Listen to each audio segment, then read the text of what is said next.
I mean, he's really good at the spell, so. It's his spell. I mean, Yeah. it's the one. All right, let me get in here and change this. Hello, YouTubers. Hello, world. How are you, ladies and gentlemen? Hi.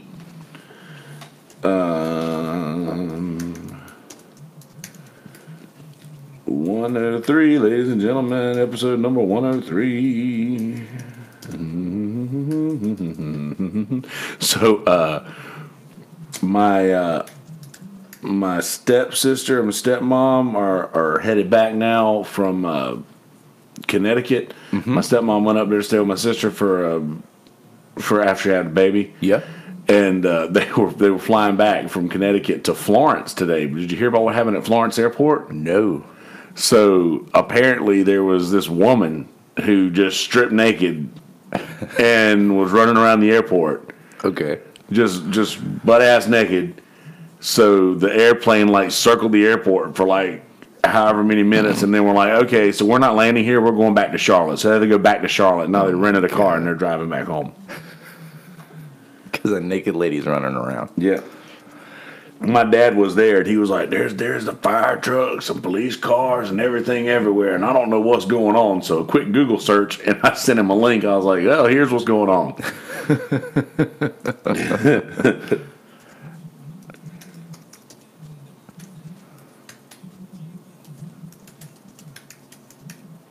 The Sorcerer's Stone. Or the Philosopher's Stone if you're British. Yeah, well. Yeah. Yeah, well, apostrophe in Sorcerers. That's true. Is that right? Orceers. He knows how to spell it. He's just looking at the book because it's pretty. No, I didn't know how to. I was. I made You a were mistake. thinking it was Sorcerer. Yeah, Sorcerer. R-A-W-R. Rar. Speaking of rar, I was listening to a lot of Panic at the Disco last night. Oh, yeah? Oh, yeah. Deep dive into the first book.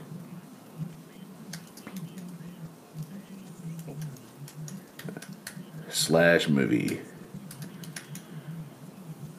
Not Bach. We need 2 O's there, dum-dum. There we go.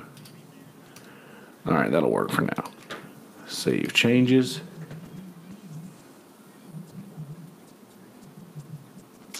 Okay, so yeah. Like all that. Sounds like a chihuahua. It's just annoying enough to.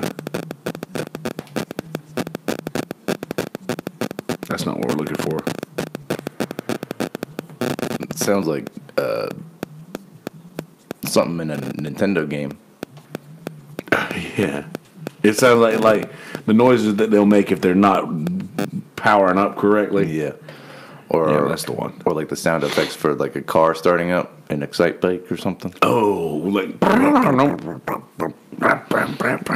That's exactly what it sounded like. See? Carrie gets it.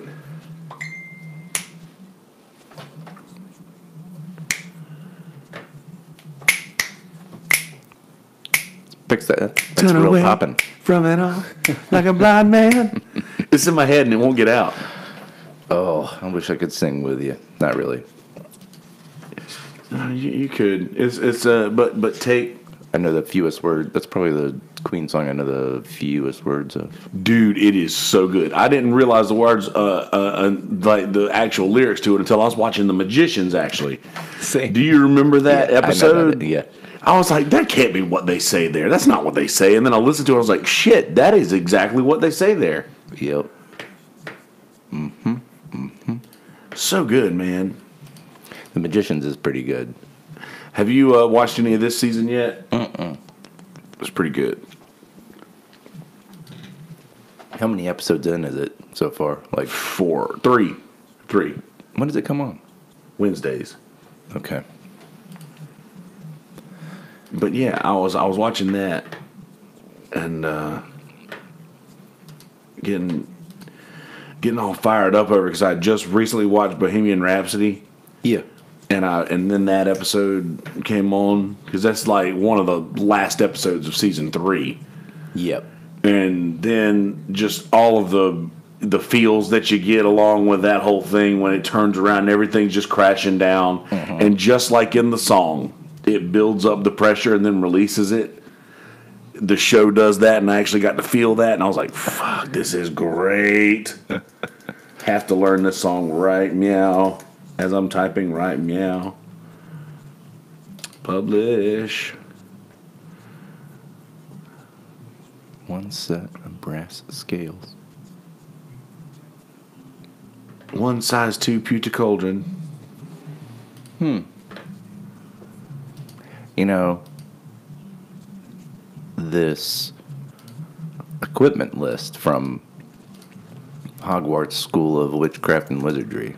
It says students may also bring an owl or a cat or a toad, but no rat. Well, the plot thickens there, youngster. Yeah. You know, I wonder how they did get away with that. Because, I mean, everyone's been bringing it since who? Percy started bringing it, probably? Yeah, I think that was the first one that I heard Ron mention. Yeah. So, anywho, now that I've gotten everything shared and on the Facebook and everything, I'm gonna go live on the audio and explain to the folks what's going on, which they know. Let's do it. Yep, let's do it indeed. So, as promised, episode number 103 here of the MI Stuff podcast is going to be dedicated to the first book in the Harry Potter series, The Sorcerer's Stone. See, it's even got this little weird thing back here and the barcode and this. Yeah, man, yours sucks. Yeah. I got this one in a Goodwill. That's for goodwill and towards men. So yeah, there's that, and the first wand that I made, second wand I made, the first wand I made, I gave to Blair. Now this looks like a simple stick to normal people, Muggles, but to me, it came in a block that was about the size of this. And without electricity, I turned this bitch by hand with a chisel. And I need to straighten it out a little more, but I kind of like it's kind of a little wonky a little bit. Yeah. Like wands are supposed to be like that. It needs to be wonky. And also, for today, I didn't know we were doing show and tell. we're doing show and tell now. Okay. I have a Hogsmeade Village map. I'm going to look at it. Yeah, feel free. And the actual wand of one Severus Snape, who is from day one my favorite character in Harry Potter. Blair got this for me too, from Walt Disney World, Harry Potter Land.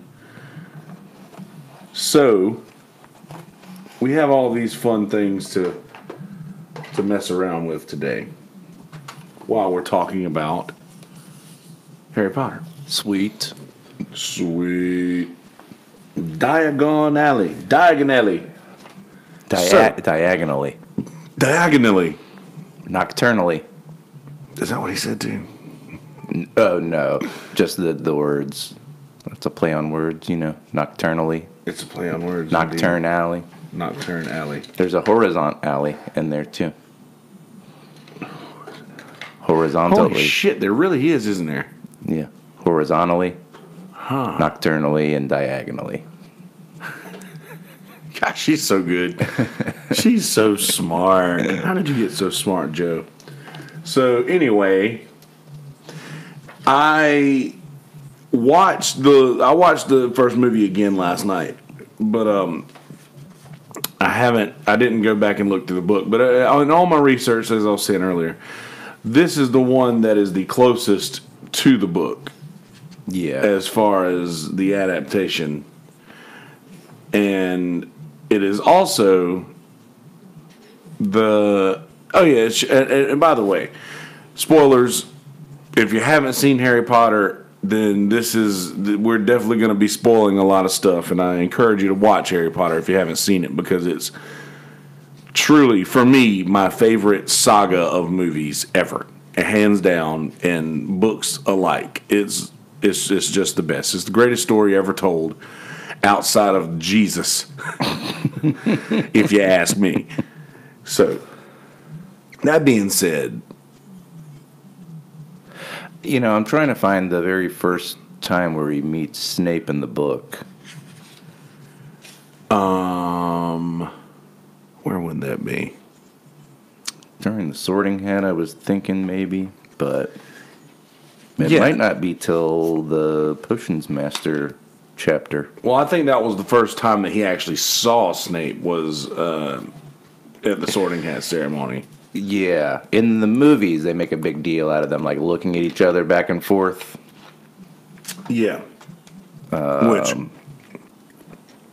whether that happens or not, you would imagine, given the history, that it definitely would. Like, Snape would be, for the first time in all these years, seeing the face of somebody that we don't want to give away too much because we're staying on this book for now. But Harry Potter has his mom's eyes and his dad's hair, and he apparently looks looks like a little James with a lily eyes. You're very much like your father. But anywho, the first time that I would say probably one of the better introductions to a series of all time, and that's maybe because I'm just a huge Harry Potter head, but I really like the introduction to the series that this story gives. Yeah. There's a lot of stuff in here that gets used throughout the entire series. Yes. She sets up a really good, easy to read, but it's really deep as far as introduction of characters, spells, places. She does a good job of setting out the whole entire world. And in the movie, I noticed too that they use their names a lot, like when they're addressing each other. Unlike us in normal life, when we would just have a conversation, it would be Patrick, blah blah blah blah blah blah blah, whatever I have to say, and it's like they're using their names so much to drill in who's who. And that's true, Kelsey. And another thing, Kelsey. Yeah. I didn't notice that, but that's a good catch. Yeah. I wonder why they do that so much, because, I mean, you can see... Yeah, well, they just want you to not forget who is who. Yeah, it's not like they have the number of characters that's on, like, Game of Thrones. Yeah. That show gets confusing even when you follow it. And, you have a good cast, though, in this movie and in the book. Very good core cast of about 20 people that are there the whole time. Yeah, agreed. Well, you got Harry, Ron, and Hermione. Yep. You got Ron's parents and family. Indeed. You got Dumbledore, Snape, McGonagall. Clutch teachers. You got Flitwick. He's there the whole time. Flitwick's there. He kind of comes in and out, but he's short. Yeah. So Brooke told me that they saw. Side note: that they saw Peter Dinklage in Vegas eating dinner with like a hat on and like just like models all around him, and like he's sitting there and he's like telling people, and they're all like, "What? Where?" Like huge Game of Thrones fans, like making it obvious. And I was like, "Go give him a high five, like way up." Just see what he does. Is that wrong? Is it still humor, or is that insensitive? I think it depends. Okay. Back to Harry Potter. Back to Harry Potter and Professor Flitwick. Ooh, what would Flitwick be if it were Peter Dinklage instead of Warwick Davis? I don't like it. Warwick Davis is just so Harry Potter. Yeah, he belongs. He also played the role of the Goblin. I think either him or Vern Troyer. No, it's Warwick Davis. He plays the one that the grip hook. Yeah. He plays Grandpa. Yeah. Now, I don't know if I know he for sure plays it later in the series, but in the very first movie, as him too. Yep. Good. Now, and I'm not to be insensitive towards dwarves. I wonder if it's just simple to cast one dwarf to play all these different roles of like. How you like that strawberry water? Could be. Like, as far as the production goes. Yeah. Curious. Yeah, because I don't know. Is it by the number of lines? Do you pay him by the role? I mean, I'm sure that's something you brought up in the contract. Curious. Very curious. So, in watching the movie, this thing opens up with one of the most intriguing opening scenes of all time, where you see a normal street with houses, like just looks absolutely normal, and then all of a sudden, this odd-looking dude steps out of the shadows and starts removing lights from the street lights with a pin, basically. The Deluminator. The Deluminator. I was hooked immediately. Like, I was like, okay, this is the kind of thing that I'm going to be into. I didn't get hooked. I skipped the first movie and just saw the middle of the second movie. Wow. On ABC Family. It was like HBO, like in 2003 or 4. Yeah. It was just on. Dad had said something about taking my nieces to go see it and how it was pretty good. And I was like, whatever. I'm sure it's not. And I don't know. I kind of caught it in the middle and I was like, oh, it's like a whodunit. What's going on? There's some weird mystery going on. And that kind of hooked me. I like mystery stuff. And mystery's good. And almost every one of these is kind of like a Sherlock Holmes with magic. It really is. That's the best part about it, though, is the magic. Is knowing just putting yourself in a world where that's possible. Yeah. And it gives everything a nice little twist. Like you're like, well, this guy probably did it. But did he? But did he? Magic. But did he? It was magic. And it's always the person you most medium suspect. So. Yeah, exactly. So that's what we'll get to here in a second. But the thing that got me after that was I'll lead up to that. So we'll just basically go over the story. So yes. So basically the story is that there is a child who somehow miraculously survives this killing curse that no one is supposed to be able to survive. Mm-hmm. And leaves him with this pretty badass scar on his forehead. Lightning bolt shaped. Yes. And it makes him famous because he's the first person ever to have survived this curse. Yeah. So, after Dude Man starts robbing all the lights off of these street lights, a cat stands up into a woman. Yeah. Yep. Who ends up being Professor McGonagall and the Professor Dumbledore, who are doing these things. Dumbledore stealing lights and McGonagall standing up as a cat. Yeah, and it was kind of weird in the movie. Yeah. That he's like, hello, Professor McGonagall. It's like, you're going to call her Minerva or something. Yeah. Like, her name's Minerva. Yeah. Why would you call her Professor outside of school, outside of this house on this weird night? But which goes back to my theory. They just wanted to make you know who was who. I thought that I might be seeing you here, Professor McGonagall. And it's like, good evening, Professor Dumbledore. So they address each other professionally. And later on, they're always Minerva and Albus, but... Yes. But then a character who I have a liking to shows up on a motorcycle in the air. He's flying a flipping motorcycle in the air with a child in tow. Hagrid. And I don't know if it happened. I don't know that I wanted it to happen. I just grew my hair out and a beard, and I just so happened to look like Hagrid. Pretty close. And I didn't do that on purpose. I've always wanted long hair. and the beer just came. But I believe that Hagrid is trying to get out from me. I believe he's just trying to grow from within. That's a good thing. I don't think that's a bad thing at all. Not one bit. So Hagrid flies down, almost crash lands onto the street. Yep. Kind of noisy. This car's making this little motorcycle with the sidecar is making all sorts of noise. Professor Dumbledore, Professor McGonagall.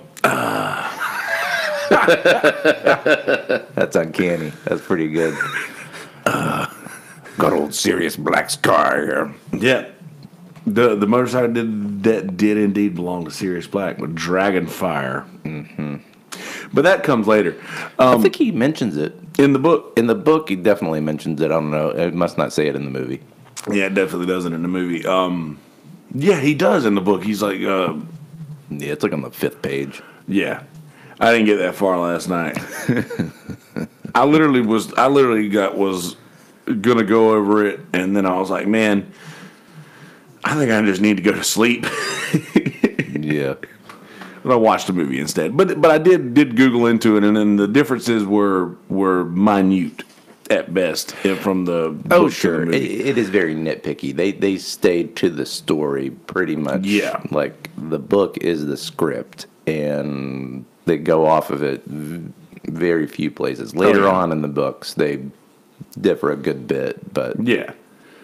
So all this first scene leads up into Harry as an infant being left on the doorstep. I had some beef stew and some strawberry water. How you like that?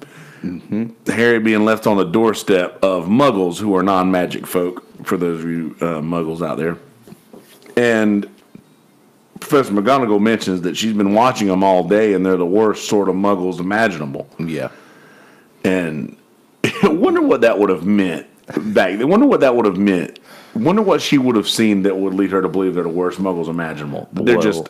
the mom the whole time, or Aunt Petunia, is just Petunia and Lily. They're 2 flowers. Yeah. So she's craning her neck over everyone's...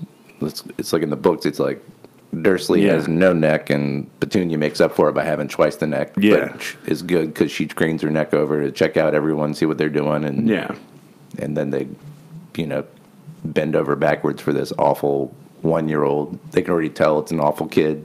Other people, I guess. It's 1 year old. And it's just a piece of shit. Yeah. I don't know what else they could have been doing. We're like in the early 80s at this point. Yeah, that would be early 80s.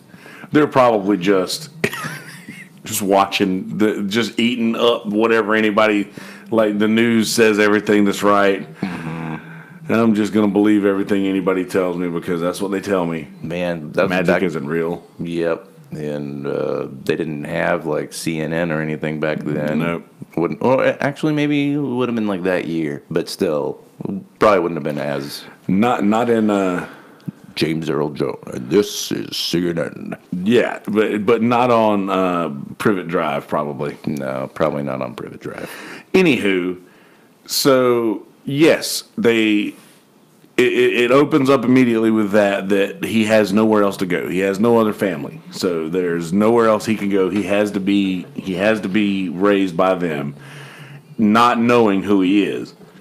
So then the next scene opens up. He's underneath the staircase in a little cupboard.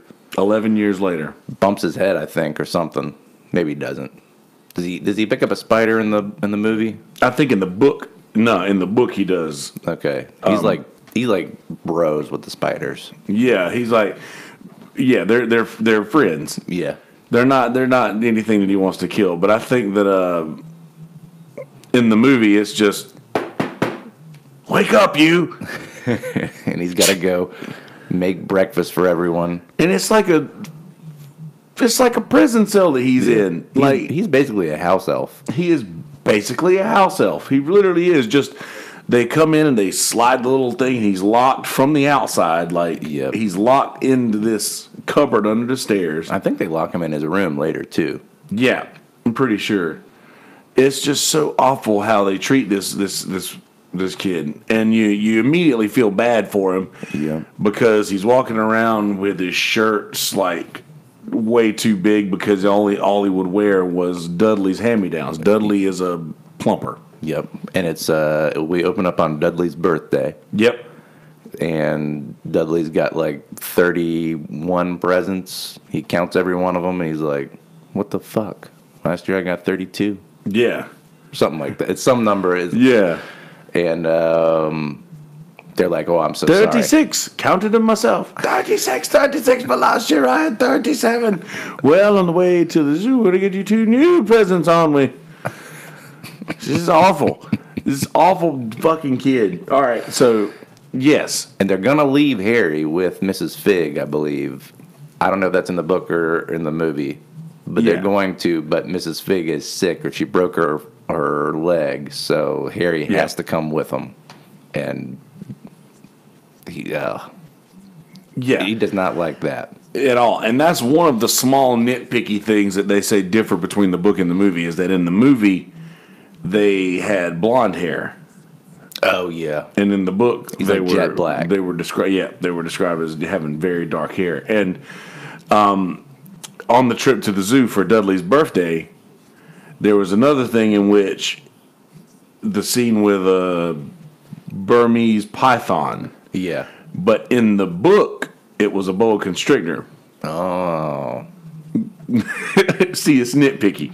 Bred in captivity. Bred in captivity, indeed. The reptile house. Yes, and another thing too, and you might be a little more versed in the book than I am on this. Did he speak to the snake in Parseltongue in the book? Because I know he didn't in the movie. It's not.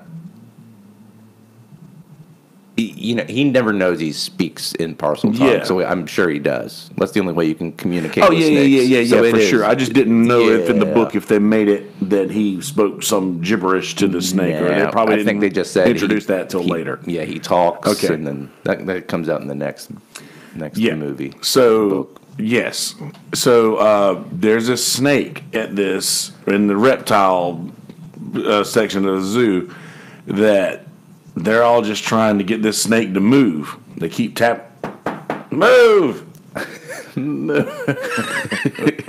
It's trying to get this snake to move and do something. It's like, this is boring. Dudley's like, oh, and these parents are just catering to every little thing that Dudley wants. Yeah. So, Shit. He's a little shit. Yep. And so Harry's like, "Oh, you poor thing," and then it kind of moves and it looks at him, and they start having a little conversation. Yeah. And then Dudley's just like, "Holy shit, look at this fucking snake." Knocks Harry out of the way. Knocks him out of the way, and Harry gives him a scowl. dickhead." Yeah, a scowl, and the glass disappears. The vanishing glass. That's the name of the third chapter or something. The vanishing glass. At which point, Dudley then falls into the cage. Yep. He falls into the big snake enclosure, and the snake didn't give a fuck, but Dudley's freaking out, and the snake just leaves. Yeah. He bolts. After See ya. Thanks. Don't mention it or anytime or whatever he says. And then the snake just comes out. And in the movie, this has always bothered me. In the movie, there is, you could see the way the feet are aimed. There's no way you just now saw the snake with where your feet are aimed. Like, I know that this is just movie magic, but like the way that the feet were pointed, these people are acting like they just see this snake for the first time. That's not it. You saw it. But anyway, after that, that's the first bit of magic that you see outside of the Deluminator. Right. So you can tell this little kid can do magic. There's something about him. Yeah. There's questions that aren't answered yet. Yeah. And that's the best thing for a movie, is that you set up questions that need to be answered. And Dudley's parents are not happy about this at all, because this Not at apparently happens every once in a while. Yeah. It's not really laid out in the movie. In the book, it says a couple of things. Like, they tried to cut his hair one time, and it all grew back the same way. Forgot about that. And he, like, popped up on the top of a house one time, or top of the schoolyard. Like, some bully was trying to get him, and he just, like, was up on top of the... Yeah. Anyway. By the way, I realize you house that water. Have as many of those as you would like. Fuck you. By the way, so yeah, do that at your own disclosure. So Okay. I can handle the conversation while you do that. But anyway, so after this, Harry gets a letter. Yeah. After they get back home. And actually, after they get back home, and he's like, "What happened?" Uncle Vernon is screaming at Harry, "What happened?" "I don't know. The glass was there 1 minute, and then it was gone. It was like magic." Don't you say that word. "There's no such thing as magic."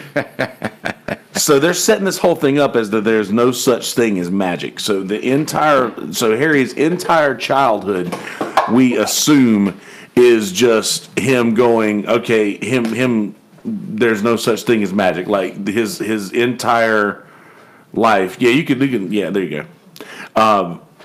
His entire life is just a whole slew of them spinning. There's no magic in the world to him. And obviously, this is not true what they're saying, because he just made a fucking piece of glass disappear and let his cousin Dudley fall into the snake pit with him. So anyway, this all leads up to Harry getting a letter. And this letter never gets read. Immediately, they see it and they look at each other. The parents look at each other like they know what's going on. You immediately know they know what's up. I think in the movie, doesn't Dudley steal it from Harry? Like, Yeah. Harry gets the mail, and he's Yeah. like, because he's the little slave. Yeah. And he's about to hand it out, and then he keeps the letter because it's his. Yeah. And he's about to open it, and Dudley's like, "You little shit, you can't have a letter." Boom! Yeah.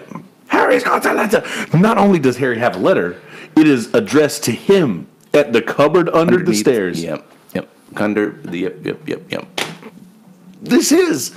So anyway, the suspicion rises. Like everything in this movie is perfect so far. As it's just in the book as well. It just, the suspicion keeps building up, and as does the suspense. Is he a wizard or not? We don't even know what a wizard is yet. Oh, that's true. But we don't even know what a wizard is yet. But we are very, very close to finding out, because after the first letter is taken, 3 more show up the next day. Yep. And the owls are just lining up outside the house eventually. So yes, and for those of you who know Harry Potter well, what I predict happened is that Dumbledore emptied the owlry.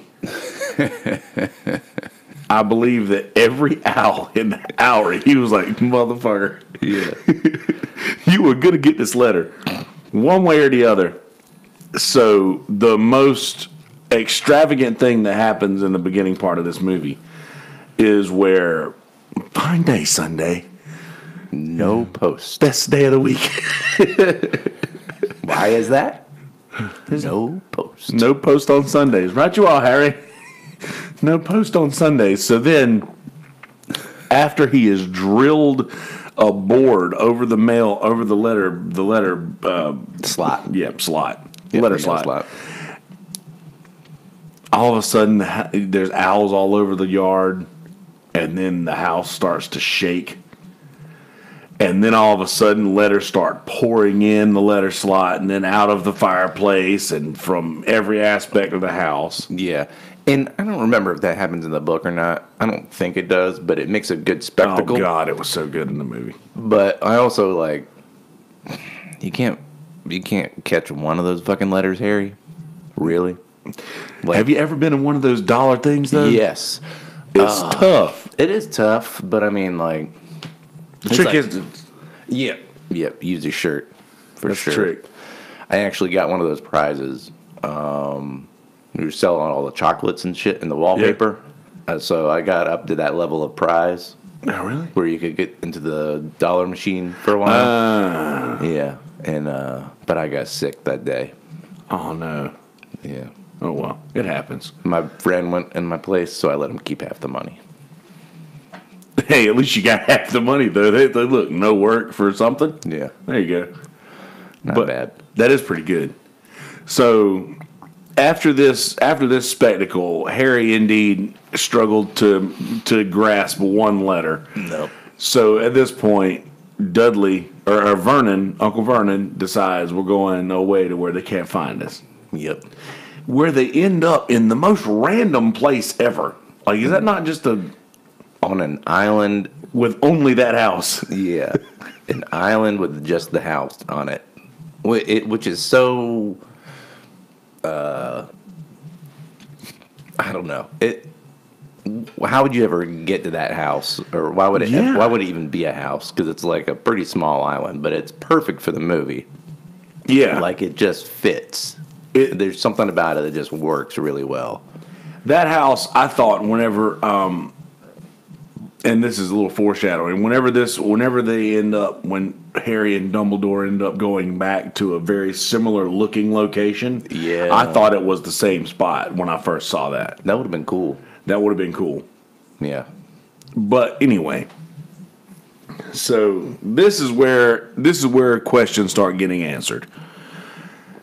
After it shoots from them leaving the house, ending up at this one place, Harry is drawing a birthday cake in the dust that is accumulated on the floor. With 11 candles. Yep. Right? Make a wish, Harry. And then he literally just blows out the candles.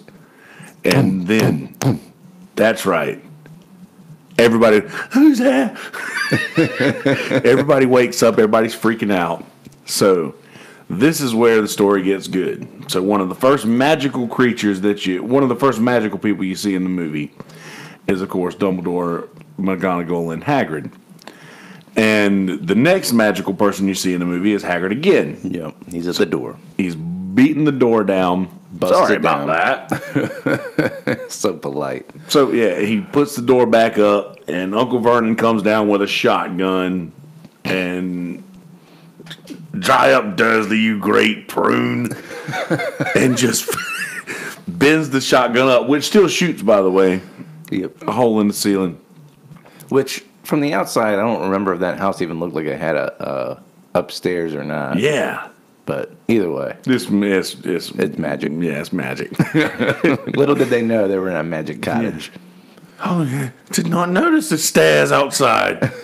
Look at this. Petunia. Yeah. And you know, if anything worked to their advantage, they'd be all about some magic, too. Oh, God, yeah. But I don't know. You really don't know, though, because they could be those sort of people who's just like, I don't care what good it'll do me. Yeah, could be. Anyway. They're pretty awful. They are pretty awful. So this is where questions start getting answered. Hagrid comes in with a box for Harry. Opens up the box. It's a cake. Yep. Happy birthday, Harry. I don't know what's on it. Happy birthday. I don't remember. You watched it more recently. Which is, Happy Birthday, Harry, which is the first gift Oh, yeah. he's ever received. And then the magic words, you'll be coming to Hogwarts. Yep. And all that stuff. And then the famous words of Hagrid where he says... Well, of course, you'll know all about Hogwarts. Yeah. Hogwarts. I'm sorry. No. No. See, didn't you want to know where your parents learned it all? Learned what? You're a wizard, Harry. I'm sorry, but I'm a what? A wizard. And a thumping good one, I'd wager. Listen. Goosebumps right this second, y'all, just from thinking about that. Just Harry finally...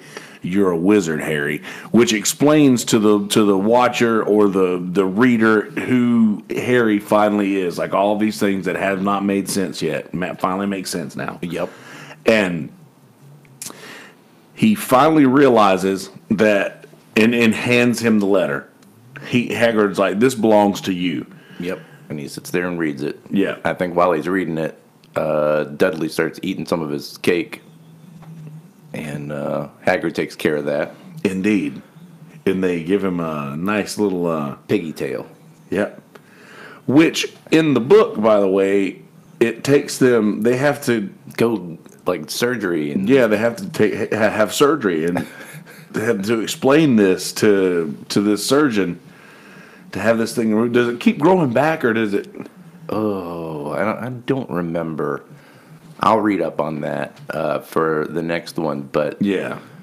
because I believe every time he ever sees certain wizards, he always like his first reaction is to cover his ass up. Yeah. It's like, oh, Yeah. little magic wound. Oh yeah, never forget that heals. one. Yeah. But yeah, it's really cool once that you see, and Haggard has this umbrella in which he shoots fireballs out of the umbrella to start a fire in the fireplace, and you're like, our reaction was the same as Harry's when he's just like, whoa, like that's ridiculous, and then. Then the pigtail and all the other that he gives Dudley, and you're like, shit, this is really cool. So he tells Harry, "You're going to be coming with me. You're going to be going to Hogwarts." And then Vernon and Petunia step in. He will not be going to some crackpot old fool to teach him magic tricks, which was a mistake. Yeah. Because Albus Dumbledore is the I don't remember the words he says, but greatest wizard that ever lived. Yeah, Albus Dumbledore is the greatest. He's the greatest wizard that ever lived, and no one insults Albus Dumbledore in front of me. Is how Hagrid says it. So after this point, and in the book, there was in the movie it suggests that from that point, Harry and Hagrid are just together until he goes off to school.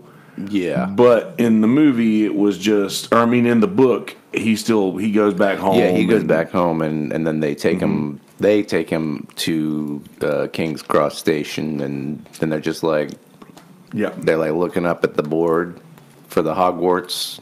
You know, he's like, I got this letter. It says I'm supposed to be at platform 9 3/4. Yep.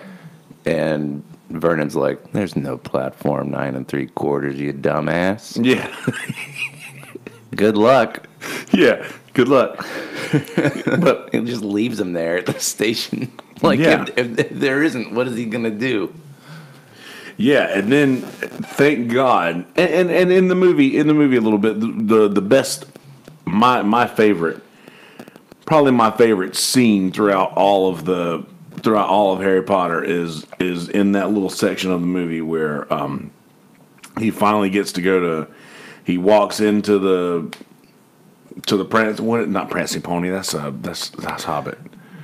Was it not the Three Broomsticks? I'm gonna let you keep going. I know it. Leaky Cauldron. Yeah. He walks into the Leaky Cauldron. Yep. Oh, Hagrid. Usual, I presume. No, not today, Tom. I'm on official Hogwarts business. Official Hogwarts business. Helping young Harry buy his school supplies, and it's like, bless my soul, it's Harry Potter. Entire room. That was a magical moment. Yeah. Like outside of actual magic, God, that was a beautiful moment. And this kid is so out of place. He doesn't know what's going on. He just got taken from his aunt and uncle, which he's, I think, pretty thankful for. Oh, yeah, he's stoked about that. But now all this attention's on him, and he's just like, I'm uncomfortable with this. Just Harry. Yeah. He's not prepared to. Doris Crockford, Mr. Potter, I can't believe I'm meeting you after. But he's so polite. He really is. He's shaking everyone's hands, and yeah, he's playing the role well. And finally, he gets to meet one of his teachers, one of his Defense Against the Dark Arts. Professor Quirrell. Professor Quirrell, Mr. Potter, pleased to be meeting you. Forgive me, fellow. Fearful. This guy's, he stutters a lot, and he's very polite and nice. Yeah, very nice guy, wearing a turban. Mm-hmm. So He looks very wizardy. Everybody in this place looks very like wizardy. And he's wearing a turban, but he's not from the Middle East. He's very British. Yeah, exactly. Curious, correct? So after this point, they walk through to go to the passage to Diagon Alley, which is also a spectacle. Yep. Because he taps around the bricks, and then all of a sudden these bricks just start folding away to form a doorway, which is really, really cool. Like, at this point, I'm 100% sold. Like, this is the best thing I've ever seen. Like, because I love magic. My favorite Disney movie is Sword in the Stone. I love wizards and Merlin and magic and all of this nonsense. I love Sword in the Stone. God, it's the best one. But after they get into Diagon Alley and he starts to go around and collect all of his school supplies and such, he gets everything that he needs and finally sees that he hasn't gotten a wand yet. Yep. Which leads up to probably my favorite scene of the whole thing. And, I mean, they have this at the Universal Resort thing, too. It's a lot of people's favorite. You know, he gets the wand chooses you at the place. And it, like, blows your hair up, I think, or something, like light comes down on you and you grab it. Oh, man.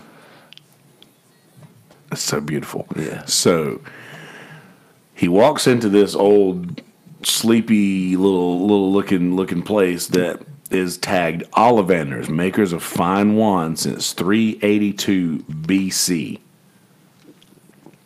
Yeah. So Ollivander's got to be old AF. Now, I wonder if he had a dad named Ollivander, too. No, it can't be. It's always been him. No, but yeah, certainly. It's a family, Yeah. family I just thing. didn't But think about that. Like, how old's, because the wizards do live a little longer. Yeah. It seems like Dumbledore lives to be pretty old. yeah, he was like 150. Yeah. So, and I think Ollivander is pretty old, too. Oh, yeah, for sure. Little tiny little guy comes out from behind this cool looking, it's just like a shoe store almost. Yeah. With no introduction, he knows who Harry is, which is the case for a lot of people. Oh, yeah, that's true. You can tell he's Harry Potter because he's got a little scar on his Yeah.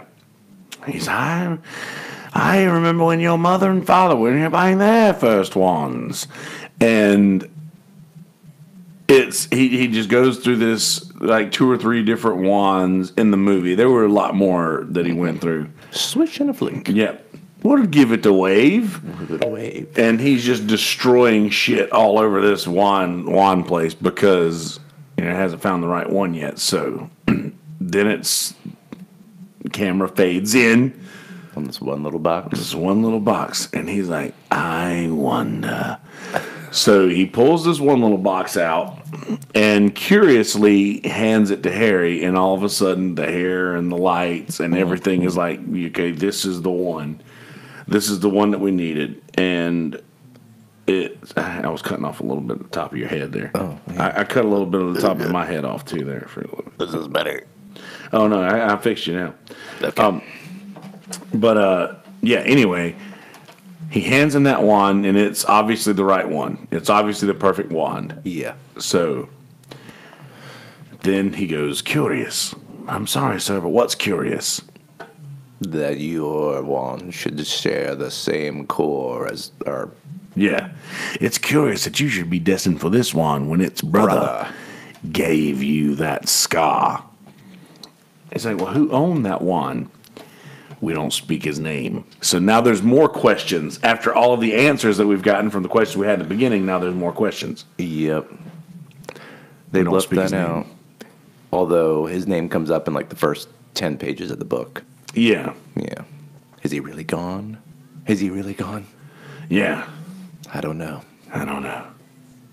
But now Harry has a wand. He's equipped with his form of magic, and just that it's and the fact that he says is curious that you should be destined for this wand when his brother gave you that scar is that he's like, who owned that wand? Well, we don't speak his name. But I do. But what we do know is that we can expect greatness from you, because he who must not be named did great things, terrible but great. Yeah. So that's really, really, really great foreshadowing that we're supposed to expect something brilliant and great from Harry Potter. Yep. I think in the meantime, Hagrid's gone to get him his actual birthday present. Yeah. Which is a snowy, white, tawny owl. Yep. Named Hedwig. Happy birthday. Which, yeah, is his literally legit first gifts ever. Like all of the great moments and introduction to magic that Harry has are all centered around Hagrid. Yeah. And I love that. And does he see Draco putting on his robes in the movie too? Yes. In the book, they meet at Diagon Alley. Okay. But in the movie they meet on the train? No, they meet after, because on the after the train, the first year's boat, they take the boats in, and then after that they meet up on the steps of the castle, basically. Gotcha. In the movie, but yes, he does after he figures all of this out. Now this is where all of that happened in just the movie. In the book, all of this picks up at the King's Cross. So where they're getting on the train and how they get on the platform, back to what you were saying about right. Dudley Vernon just leaves him. I always want to say Dudley instead of Vernon. It's hard because their last name is Dursley, and then Dudley's close to Dursley. Yeah. I almost have like a miniature panic attack every time I'm about to say Dudley. Yeah, well, they get it. Abraham Lincoln dude. Abraham Lincoln guy. That's right. Oh, man. Dude, he had it rough in that movie, dude. I knew exactly what was going to happen. Everybody was like, "Oh, maybe he's just trying to see if if the bridge is staying." Like, no, we knew what was going to happen as soon as he bought that damn chicken. Yeah. Watch Buster Scruggs. I was hoping that chicken would not work out for him either. Yeah, well, Liam Neeson's not having a whole lot of shit work out for him right now. Oh? Yeah, you hadn't heard about that new stuff? Side note. Outside of Harry Potter, yeah, Liam Neeson, one of his friends was raped like years ago by a black man. Raped one of his friends.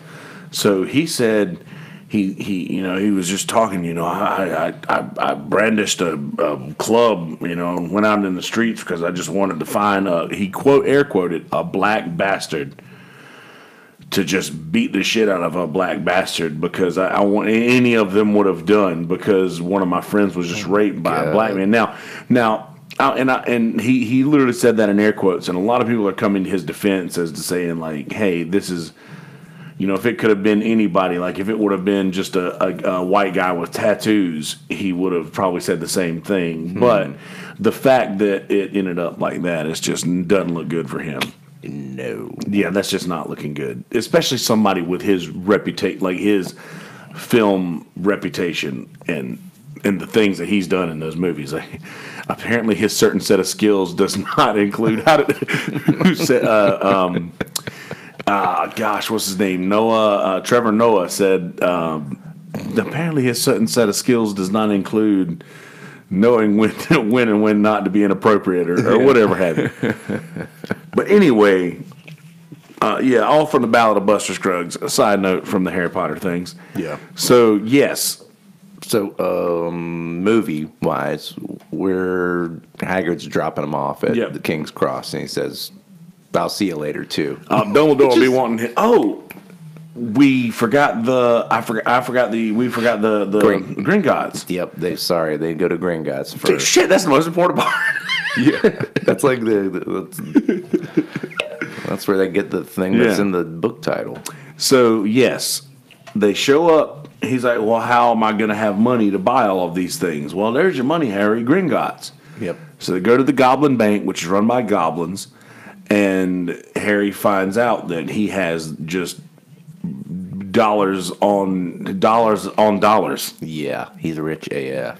Harry is rich AF in the wizarding world. He's rich and famous. Yes. And he never even knew it. And although I don't know how wizard money translates into people money. probably doesn't. Well, it's got to somehow, right? You think? I would think so. Maybe. The squib's got to eat something. Yeah, you guess you're right. Yeah, they do. Hey, dirty, filthy mudbloods. But, yeah, so he finds out that he's got all this money. So then they have to make another stop in Gringotts where They go around on these trolleys. Vault 787. And they get this thing that Haggard just picks up this rock, puts it in his pocket. It's the only thing that's in that vault. It's the only thing in there. Yep. And takes that out. So that's the part that belongs within that whole Diagon Alley bit that we went down. So now they get to the King's Cross, and Haggard has just dropped him off, and they are he's trying to find out how to get on the platform. Yep. At which point introduces the second wizarding family that he meets, second wizarding people that he meets. The Weasleys. The Weasleys, indeed. They're all bright red-haired. I guess I don't know if they're Irish or what. I guess they must be something like that. But bright red-haired, tall, bunch of them, a lot of them. Now you made a good point about Molly Weasley noticing Harry. Yeah. Did you talk about it on a podcast, or was that just us talking? We might have talked about that on the last podcast, but yeah, someone was saying, maybe she saw him all confused sitting there and walked past them a couple of times with the family, being like, "Okay, it's 9 3/4." She said something about that in the book, and I mean they've all been there many times before, so they know where to go and. It's not like that platform changes every time because they go to the same platform for the rest of the series. But, so in her infinite wisdom, sees Harry Potter all by himself and then says, "Hey, we're going to that platform 9 3/4 is right over here." Yep. So he said, "Oh, excuse me, but I don't know how to get onto the platform. Oh, it's Ron's first time." You can go with him. Yeah, exactly. So she explains how do they get on the platform, which they do. Basically, running through a brick wall. Yep. And then the most majestic thing that you ever see. And as a Disney fan, a good train is always a good thing, man. Yeah. You gotta love a good train. Yeah, that's a pretty train. It's got that nice beautiful billowing smoke coming out, bright red on it. And it's just so shiny and looks very well maintained. Not like those CSX pieces of shit that ran behind my house at 9 o'clock and 4:30 every day. Did I ever tell you that? I had a train that ran literally behind the house I grew up in. Like literally, if right here, if this chair was the bottom step of my back door, a train would fucking destroy the back 2 rooms of my house. Ooh. Like if this were the bottom step of my back door, a train would just destroy the back 2 rooms of my house. That's how close that train was. That seems safe. Yeah, well, dude, I grew up like just sitting pennies on it, and dude, there's probably hundreds of dollars of change that's been shaken off those rails that I did. But anyway, I love trains. Yeah, and that's seeing a good train. That's a good train. That's a good train. He finally gets on the train, and he meets Ron again, who's like, "Oh, everywhere else is full. Do you mind?" Like, "Oh, by all means." And Ron has no idea who he is, and then he's like, "Well, I'm Harry Potter." Obviously, everybody knows Harry Potter. Yeah. So Harry Potter. Yeah, he's freaking out. And the first thing he asks is, "Can I see your scar?" Yeah. Is it true? Do you really have the scar? Oh yeah. Wicked. Wicked. Ron's just so nice and but he's just like a normal kid. He's just like a kid that doesn't know. Like you're not supposed to ask about things like that. Yeah. Like, he doesn't give a shit. He's a kid. He doesn't know. So yeah, and anything from the Charlie Diz, who's one of my favorite characters, just because that's her only line. Yeah, and Ron has just got a sandwich. Yep. And Harry looks at her and looks at the sandwich, and he goes, "We'll take the lot."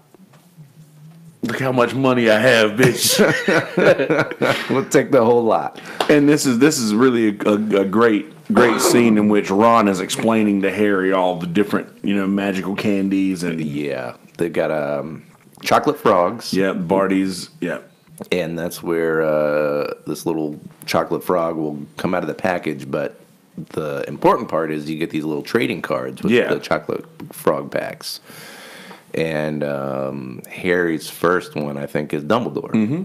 And he looks at it, and Dumbledore, like, winks at him or something. And then he's like, oh, Ron is, like, moving. And he's like, yeah, whatever.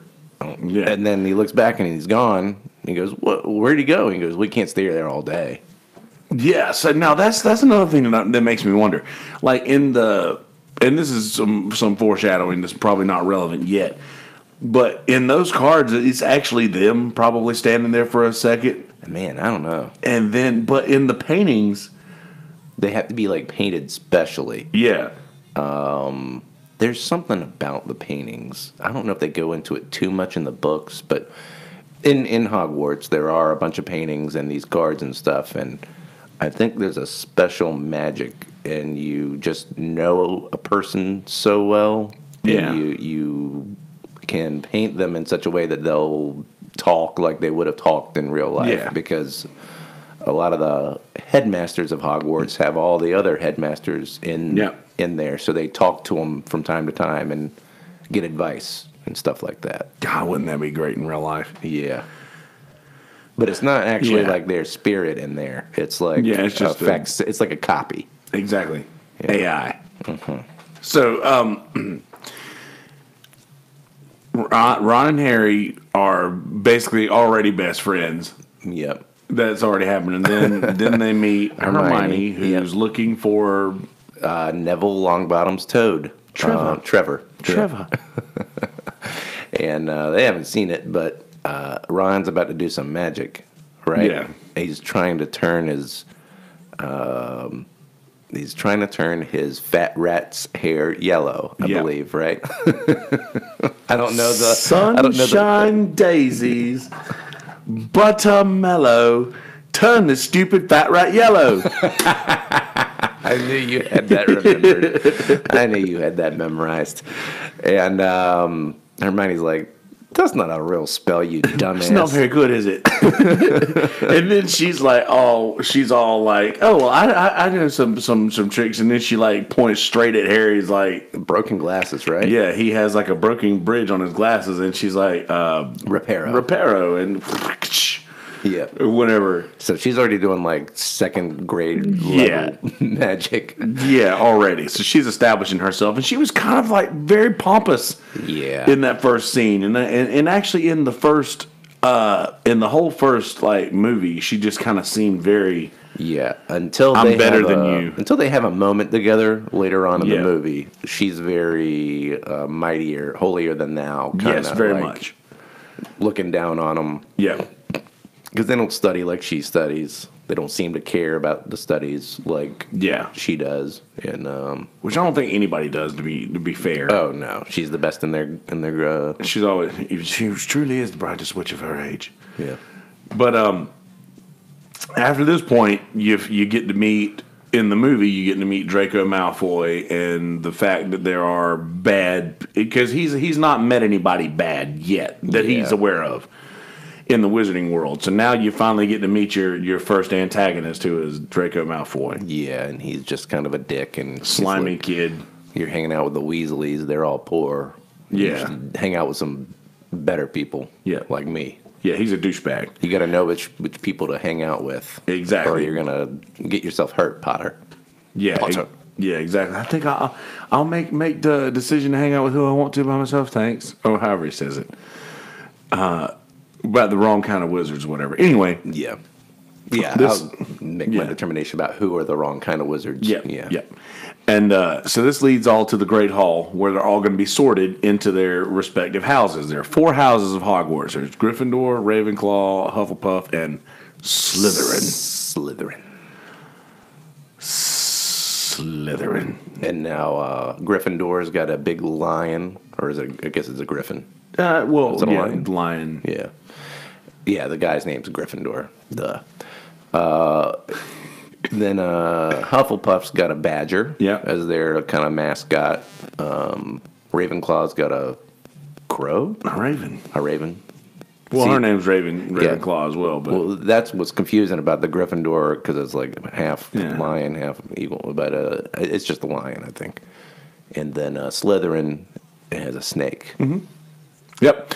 So you could tell which of these are the good ones and then the one bad one. Oh, I just got it. A snake slithers. Oh, Slytherin. He's just trying to slither in them Hogwarts. Just slithering in DMs. Yeah, slithering in them DMs.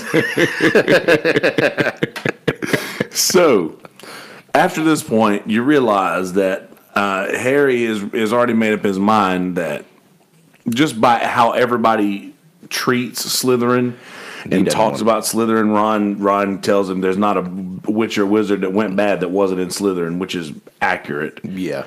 And so Harry immediately decides he doesn't want to be part of that house. Right. So, in the book, the Sorting Hat sings a song. Yeah, it does. But in the movie, it gets straight to sorting. Yeah, it's a long song. Yeah, he does that in a couple of. He sings it. He sings it 3 books, 1, 4, and 5, I believe. I could see him doing 6.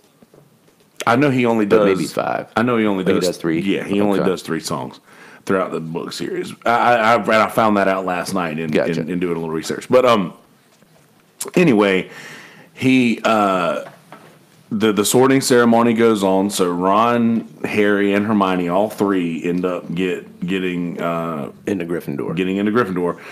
At Harry's request, he decides he doesn't want to be in Slytherin, not Slytherin, and the Sorting Hat takes some time with him. And the Sorting Hat's like, "Are you sure you could do great things in Slytherin?" Yep. And again, great things. Yes, indeed, comes back. Yep. And he's like, "I'm sure." Yeah. Not Slytherin. Well, better be Gryffindor. And then everybody erupts in all this fine applause, and he gets what he wants, so now he's finally part of something. He's got a home. Uh-huh. He's got more now than he's ever had in his life. Yep. And I guess for other kids, it's just like, unless you're like a Muggle born to get your letter, it's just like going to school for the wizarding kids. Right. And Hermione's kind of in his spot too. Yeah. But they don't really talk about it much because they're not super good friends. Yeah. And it's interesting that once this starts going on, and they him and Ron, was it them? Yeah, they were late for class or something like that, for the first class or something, because they couldn't figure out their way around. And yeah, the staircases all move around. Yes. Percy's showing them how to get up to Gryffindor Tower, where they have a password that they get in and stuff like that. But what are they late for? Is it first class Transfiguration? Transfiguration, because McGonagall was teaching. Taught by Professor McGonagall, who we saw earlier in the movie. As a cat. And then a person. I believe she's sitting on the desk as a cat when they walk in. Could you picture the face on old McGonagall if we were not have been on time, and then all of a sudden, in real time, jumps off the desk and becomes Professor McGonagall, who Maggie Smith. Yeah, love Maggie Smith. She kills it. They're also iconic as they're different. Oh yeah, Rickman, Smith, Warwick Davis. Great cast. And I lean more towards Michael Gambon's Dumbledore than the original. I can't even remember the original's name. Richard Harris. Okay, yep, that's right. I like... Why did I remember that? That was good, though. Good pull. Yeah. I like them both. I do like how silly the second one is. Yeah. In the first one's dry. In the book, I believe that the second Dumbledore is more the book Dumbledore, because the book Dumbledore is like just kooky and kind of like playful and for sure. Yeah. So and that could have been direction too. Yeah. Because the first 2 movies are very book, and Dumbledore doesn't get too silly. He is a little silly in the first one, but he has his like serious moments. Yeah, for sure. Yeah. So after this, they're going through their classes and such, and I think the first big, and there's a lot of like character development things that go on throughout this point, but I think the first big thing that happens was trolling the dungeon, correct? Yeah, Halloween. And I mean, what's different about this book than the other ones too is that by the time he's in Hogwarts, half the book's over. Yeah. And I mean, we have spent a lot of time covering this, and if you look back to the movies, like there's not a lot of time that has passed, but in the book, yeah, you're halfway through by the time. Yeah, in most of the other books, he's in Hogwarts by like the third or fourth chapter, at least, yeah. But half the book's gone. Yeah, and it feels different when you reread them, and you're like, oh damn, he hadn't even gotten sorted, he hadn't gone to his first class yet, and then all this shit's happening. So yeah, well before the troll in the dungeon, he gets his first flying lesson. Oh, yeah, that's right. First years. Oh, man, that was beautiful. Yeah. When everybody else is just struggling so hard to get this broom up. Yep. And I think he gets it up, no problem. He just says up, pops into his hand, and then Neville Longbottom barely gets his up, and then gets on top of it, and it shoots up, and he breaks his arm, I think. Yep. And Draco's laughing at his fat arse. Yeah, well, because it was he was referencing his Remembrall. Yeah. And a Remembrall, by the way, is a thing that glows red if you've forgotten something. And it's always glowing red for Neville. He's always forgotten something. The only problem is I can't remember what I've forgotten. But anyway, yeah, so he's Draco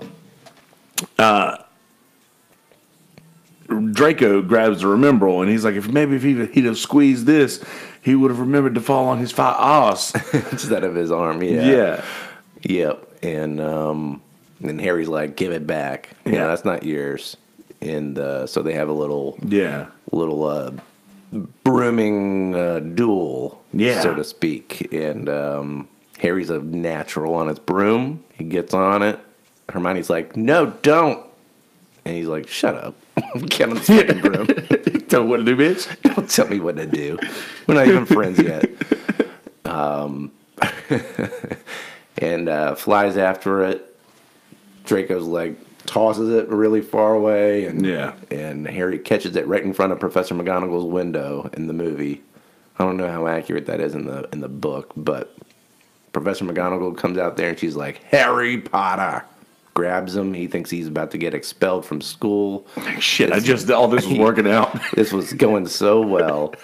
And she takes him to this other classroom. I think it was maybe Flitwick's classroom, and calls out Wood.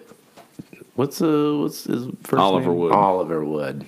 And comes out and he's like, Oliver, meet your new seeker, Harry Potter. And Harry's like, what?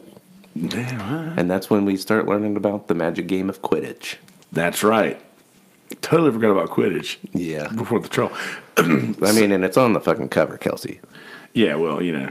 Like he's catching it right there. Oh no, he's catching a snitch. A snitch. A snitch. So this is where he starts to train with Oliver, with Wood. Yep. And Wood takes him out and shows him the different balls. Yeah, the different balls, the quaffles and the bludgers and the snitch. Yeah, and the snitch. And he's like, oh, it's a shame you're or whatever he says. You'd have made a decent bludger, or you'd have made a decent beater. Beater, yeah. Yeah. You'd have made a fair beater. Fair beater. A fair beater. Fair beater. Yeah. But yes, so the snitch is a tiny gold ball with wings. That if you catch the snitch, that's 150 points, and the game ends. And the game's over.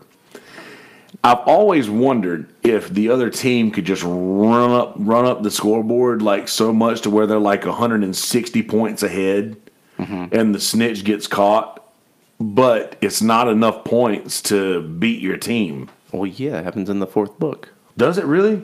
Yeah. I don't remember that. Crumb catches the snitch and loses. Because the Irish are beating him so bad.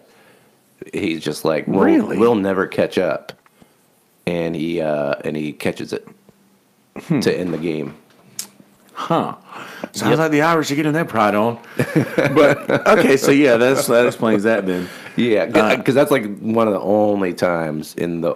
Because I think everyone else is doing the same thing. They're like, well, why don't you just fucking catch the snitch? Yeah. Like, what's the point of all this other shit? It's 150 points. Like, yeah, exactly. You can't... Who's getting behind by 150 points? J.K. Rowling. Apparently Bulgaria. Yeah. Those fucking Bulgarians. So, yeah. I think that's the only time in the whole series that one of the games ends like that. They probably write about... I didn't bring my Quidditch book this time, but... Yeah, well, surely. We'll have a Quidditch episode. Yeah, we'll do that. But, anywho, after all of this... Harry realizes that he's going to be pretty good at something finally. So then I think the following scene after that may be the Great Hall. Mm-hmm. The Halloween surprise. Yes. And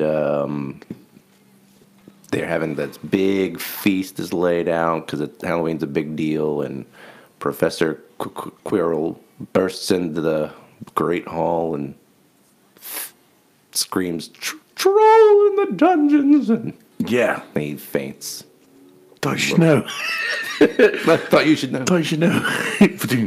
Silence! Students, or hey, prefects. Yeah. Escort your houses to their dormitories.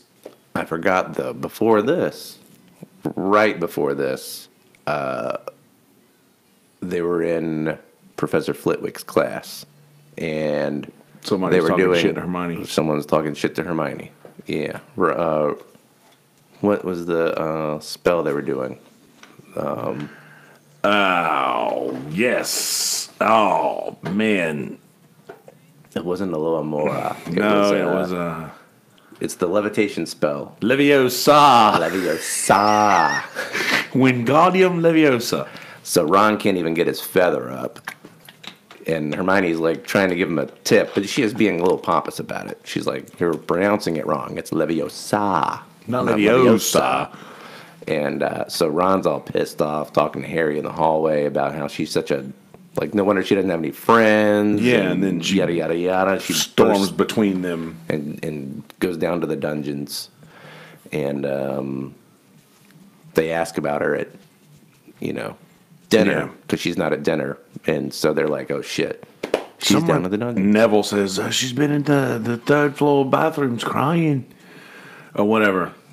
Little Neville. Yeah, little Neville. So when Troll in the Dungeon happens, the boys realize, Harry and Ron realize that we're going to refer to them as the boys. Yeah, the boys. The boys realize that they have to get Hermione. They have to help Hermione. Like, she doesn't know. Yeah, and obviously they know, how to deal with the troll. But. Yeah. So they find Hermione, but not before the troll does. Yep. The troll finds Hermione in the bathroom. And... Yeah. And it's just beating the shit out of the entire bathroom. Yeah. Lumber everywhere. Yeah, lumber, water spraying all over the place, and sinks. And I think one of the kids jumps on its back and puts their wand up the troll's nose. Yeah. Right? Who does that? I think that's Harry. Because then I think Ron levitates the club. Yes, that's right. Because Hermione is there to correct him. Yeah, he's like, use the levitation charm. So levitates the troll's club and beats him on the head. And yeah. He's down for the count. Down for the count. So, yes. But Harry's wand's got troll boogers all over it. All the troll bogies. Ugh. Disgusting. Although, Slughorn might like that. They do get deducted points from their house. Now, that's another thing, is that the houses get points according to how all of the students act. So when you end the year, if you get the most points for your house, you're awarded the house cup. Yeah. So that's what all the especially the first years, all the first years are just stoked about this House Cup thing. And, Yeah. You get points for winning a Quidditch match. Yep. And you get the Quidditch Cup for winning the Quidditch match, I think. Yep. Yeah. But they get all these points, so they're deducted house points because they did not follow the rules, but they're awarded a few house points because they took down a full-grown mountain troll. Yep. And that was apparently a pretty big deal. Does he bring that up at the end? No, I think that was right there because there. McGonagall's like, for sheer dumb luck. Yeah, for sheer dumb luck. Yeah. So anyway, that happens, and I believe that... Was it in that episode? Yes, it was in that episode. Or book. Yeah, it was in that one where they were given detention. They got detention for something else. He in the book, it's for a midnight dueling or something. So Hagrid gets a dragon's egg. Yeah. He wins it in a card game with some stranger in Hogsmeade. And Malfoy overhears about this a little bit somewhere, and then he tries to catch them taking the dragon egg up to Charlie Weasley. Yeah. And they're all out of bed after hours. Student out of bed. Yeah, and that's why they get detention, because they're all out of bed. That's right. And since they're all in detention, they, something that this has always bothered me, because at the beginning of every year, Dumbledore always says, "Don't go into the forest. The dark forest is forbidden. It's forbidden. Students who want to keep life and limb should stay out of it." Yeah. So where did they send the first years for detention? The dark forest. Into the forbidden forest, yeah. And so they're going in there to catch this thing that's been killing unicorns. Safe enough. Yeah, seems real safe. Because like every other time they get detention in the whole series, it's like doing lines. Oh, yeah. Like normal detention stuff. Yeah. So, I don't know. But anyway. Yes. Malfoy and Harry and the dog go off. And I think Neville, Hermione, and Hagrid are in the other group. Yes. And Draco's a big puss the whole time. Well, Ron, Hermione, and... Ron, Hermione. Oh, yeah, sorry. Ron, Hermione, Hagrid, and Harry, Fang, and Malfoy. Yeah. And Malfoy's a big puss. As is Fang. As is Fang. Yeah, they're both equally scared. Yeah. And Harry really is the thug in that group. Because Yeah. he totally stood up to, like, everything there. and immediately they come across a unicorn and something creepy's eating on it. Yeah. And it starts slithering over towards Harry, and then another magical beast we haven't seen before comes up and intervenes. The centaur. A centaur. Firenze. Firenze the centaur. And who already knows who Harry Potter is, and so the woods are a dangerous place for you. You shouldn't be here, Harry Potter. Yep. Tells him to get the fuck out. GTFO.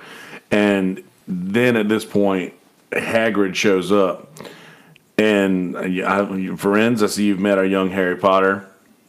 Yep. And this Firenze explains to Harry that anything that eats or that feeds on unicorn blood never lives a full life. They live a half-life, a cursed life. A cursed life. Mm-hmm. And you sort of like... But it'll save you from certain death. But Yes. it'll give you a half-life after that. Exactly. And you sort of... This is your first time seeing the antagonist in its entirety, basically. So... After all this happens, that's a pretty prominent spot, like very, very prominent thing that happens. And after that, they start to do research, or Hermione starts to do research on the Sorcerer's Stone, correct? Like, yeah. I think in maybe doing research about unicorn blood, she stumbles upon the Sorcerer's Stone, maybe, or how did that work? So, they were running away from being out of, they were running away from someone in the book. I think it was someone, who was it? Filch. Yes. They're out of bed. I think that's when they run and they come upon this room, and it has this giant 3-headed dog. We have also forgotten about a very key way that they got around the castle. Yeah, but I don't know when Christmas happens. Well, it would have to be between Yeah, Halloween and the Mirror of, Erized. which we haven't touched on yet either, because he finds that by sneaking around the castle. Harry for Christmas is given invisibility cloak. But they are wondering about Nicholas Flamel. Yes, Between then and there, that's the next chapter after the mirror. because Hermione's told them, like, you gotta look in the library. You gotta find out who this dude is. This Nicholas Flamel person. Oh yeah. Oh, because Hagrid's like, that's between Dumbledore and Nicholas Flamel. Yeah, what the 3-legged dog is doing there. Yeah. That's between him and, shouldn't have said that. I shouldn't have said that. I shouldn't have said that. Should not have said that. That should have been that should be Hagrid's like tagline. I shouldn't have said that. Should not have said that. So, yeah, Christmas rolls around, and Harry doesn't want to go home for Christmas, and Ron stays this Christmas. Because the family are seeing Charlie. Yep. Yep. Yeah. So Hermione's like, don't fuck up anything while I'm gone. Right. And he gets a sweater from Ron's mom. Mm-hmm. I think he gets a chess set from Ron or something. Or I think he gets a chess set from Ron, right? Which is like a wizard. Yeah. yeah, wizarding chess set. It's a wizarding chess. They like fight each other. Yeah. It's like battle chess on the PC. Oh yeah. I remember that. Yeah. That came with the PC. Yeah. That was awesome. And then he gets this mysterious gift, a cloak of invisibility from. I borrowed this. It comes with a note that says, "I borrowed this from your dad." And time you had it back, but it doesn't say who it's from. Yeah. So now he can freely move about the castle without being seen under this cloak of invisibility. Yep. And I don't know how they come upon that mirror. I think just walking around, looking around and stuff, and it comes upon a mirror of Erized, which, if you're hearing us say it, it's desire spelled backwards. Yeah. And he looks into it, and he sees his parents, or what he can only assume are his parents. Yeah. And he's just like awestruck. He hasn't seen his parents. Actually, I think maybe Hagrid got him a picture of his parents for Christmas too, or something. I don't know. Maybe. Definitely later on. Yes, for he sure. gets some. But and he just kind of sits there and stares at it. And after a while, he goes and gets Ron. He's like, "Ron, check this mirror out. It'll show you my parents." Yeah, it's my parents. Look, you can see my parents in this mirror. I was like, "What is me? I'm head boy. I look good." So the mirror shows you your desires, which Dumbledore eventually comes and sees the Harrys come back to the room again. He just can't stop getting enough of looking at his parents waving at him and stuff. And Dumbledore tells him that's just, it's what your heart desires. This way lies madness. And he's like, "Sir, what do you see when you look into the mirror?" Doesn't he ask him that then? Yeah. What did he say? A fresh pair of socks. That's right. That's so sweet. Me holding a fresh pair of socks. Yeah. Yeah. That's so awesome. Yep. But yes, he sees that and realizes that Dumbledore tells him this will be the last time you'll get to see this mirror. It's going to be moved to a separate location. Yeah.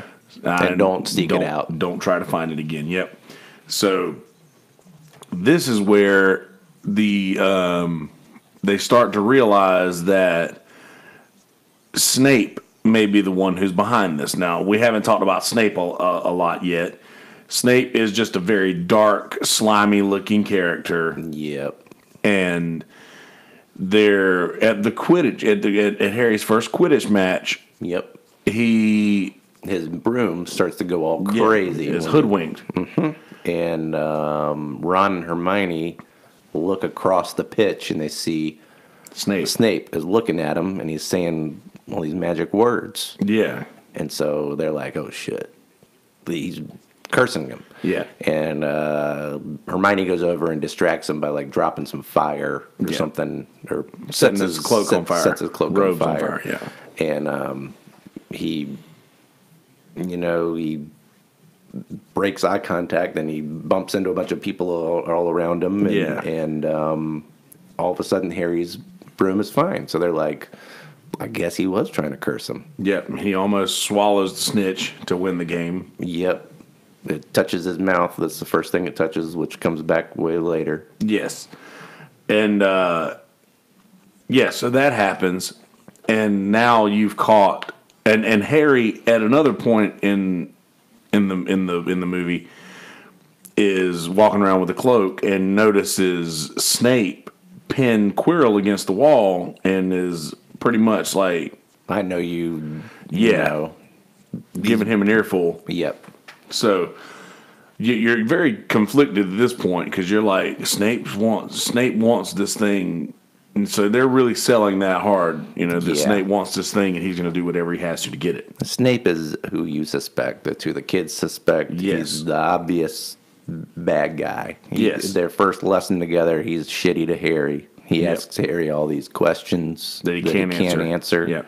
And then he makes fun of him, and he takes points away from Gryffindor because Hermione spoke out of turn to answer the question right that he asked Harry.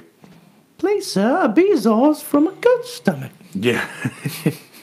Do you revel in being an insufferable know-it-all? So, yes. Snape is the collective bad guy in the first movie is what everybody's coming to terms with. So that totally takes all the attention off of every other person that it could be. Yep. So I'm pretty sure that it's go do the finals after that, right? Goes to because the final takes a pretty good chunk of time. Yeah. So once Harry has this realization, be right back. Yeah. Once Harry has this realization that Hagrid says, "Oh, so you mean that what is the one thing that Hagrid wants more than anything else in the world is a dragon?" And he's like, "So you mean to tell me that somebody who just so happens to have a dragon egg meets Hagrid in a pub, and all he wants to know is about this three-headed dog. This three-headed dog is more than likely..." Harry realizes that this three-headed dog is more than likely protecting the Sorcerer's Stone, which is what they all want to get. This is what they all want to find. So Harry figures that out. Puts two and two together that Hagrid has told, or that Snape was the one who met Hagrid in Hogsmeade, and Snape was the one who gave him the dragon's egg just to get information on how to get to the Sorcerer's Stone. So he realizes that, goes and asks Hagrid about more questions about the guy that he met in Hogsmeade, and Hagrid goes, Well, yeah. Well, was he curious about Fluffy? He says, Of course. of course. How often else do you see a 3-headed dog? He says, but the trick at any beach is how to calm it. Right. So take Fluffy for example. All it takes is a little music, a little song or something, right? Shouldn't have said that. Should not have said that. So this starts the finale. Yeah. And then So they all rush over to where the 3-headed dog is. They actually first try to tell Dumbledore, but he's gone on some business to London to see the Minister of Magic, I believe. Yeah. And so they're like, well, I guess it's up to us first-year kids to stop this Snape. Shit. Yeah. They're certain Snape has done it now. And they go into the room where the dog is, and there's a flute playing? A harp. It's a harp. Yeah. It's a harp playing, and then the dog is snoozing, and there's a door in the floor, and they start pulling it up, and all of a sudden, you'll notice in the movie, the harp stops playing, and the dog starts growling. Yeah. And they're all forced past the dog into the next puzzle. Also, this is the second time they found the dog. Yes. But the first time, Hermione was the only one that noticed there was a trap door. Mm-hmm. So they sort of knew where to go after that. But, yes, so then they slip through, and there is another... They fall into a bunch of plants. Yes. Devil's Snare. Devil's Snare. What did she say? That she has some rhyme about it. Which I think is different in how they do it with the in the book and the movie again. Yeah. But basically, the more you struggle, Yeah. like the tighter it grabs you, and if you just like let it take you down, you fall through in the movie. I think. It's just stop struggling, stop resisting, and Ron won't. Yeah, but Devil's Snare. Deadly fun, but will sulk in the sun. Yeah, I think that's it. Something like that. And so she like shines a big bright light on it and burns it all away. And Ron Ron falls. Good thing we didn't panic. Yeah. So yes, that occurs, which leads them to the and that was set up by the herbology professor. Yeah. Each one of these professors has done something that will keep whoever is trying to come get the stuff. The next one is the keys. I think. Yeah, the flying keys. Yeah. And they notice there's one key that has like a little broken wing. It's rusty like rusty like the door. So there's some brooms on the wall, and Harry gets on a broom, and they have another magical flight scene for the movie. Yes. Which they loved, And once Harry catches the one key, all of the other keys go nuts. Attack him. Mm-hmm. And so I think he throws it to someone. Yeah, he throws it, and they open it up, and he keeps the other keys going, chasing after him, and then he flies through the door at the last second, and all the keys come floop, floop, floop, floop, floop, like a bunch of daggers. Would have hurt pretty bad. Would not have felt good. No. And which leads them to, let's see, so Hermione got one right, and then Harry was good, and now we come on to the next puzzle, which is chess, which Ron's really good at. Yeah, so, go figure. Ron's good at chess, even though he's like dumb in everything else, I guess. Yeah, and chess is like a really hard thing to be good at. Yeah. And I guess this would have been McGonagall who did this puzzle. Like animated all these things to move, or could have been Flitwick. But one of those two did these next two puzzles, and they have to play a game of wizard's chess, but it's like with big life-size pieces, and they actually do fight to the death. Like the pieces, whoever wins that, particular, which was kind of strange because like if Snape has gone through this. Yes, wouldn't they all have been destroyed? Well, but maybe they bring themselves back together after the match. I don't know. Yeah, I would say after like the door is reopened. Yeah, at front everything is just reset. Let's just say because magic. Well, because magic, exactly. Because even Ron says, well, even Snape, if Snape can do it on that old broom, surely you can. Right. So right. he's obviously done this. So Yep. anyway. Although all he had to do was like, maybe they try to do it. Maybe they say Accio key. Yeah. But I don't know if they do Well, that. I know they tried a Loamora. Oh, right. They tried a Loamora, which is Unlock. spell to unlock the door, which because they were running away from Filch, they Loamora the door, and it was that door for Fluffy in the first place. That's right. Anyway, so the wizard's chess happens. Wizard's chess. Ron's in the queen's spot, I believe. He's a knight. He's a knight. That's right, and he's pretty good at it. And he's just leading them all. He's telling them where to go. Yeah. He's like, "Don't move. If you move, that'll be your move." Yeah. And he's on top of it, and he sees the move, but it's gonna mean he's sacrificing himself. Yeah. So the queen comes over and knocks him the fuck off that horse. Yep. And Harry's about to go save him, and Hermione's like, "Stop! You can't move." Or backwards. Hermione was going to go save him, and Harry says backwards. Okay. Yes. Yeah. But Harry keeps the level head. Okay. Yeah. Well, I was going to say that because everything else in the movie, Hermione is the one that does that. The first movie is the only one in which the boys save her. Yeah. Yep. So she truly learns from her mistakes. Like she learns, like, okay, I have to be more level-headed than them. Yeah. So that like they may have set her up to be the hero in the rest of the movies, but Harry does move in to checkmate the queen. Yep. Or checkmate the king. And sword falls. Sword falls onto the ground and clatters, and the door opens, and I guess it's like fire where the door is supposed to be, and it all goes down, right? Yeah. So he can go through.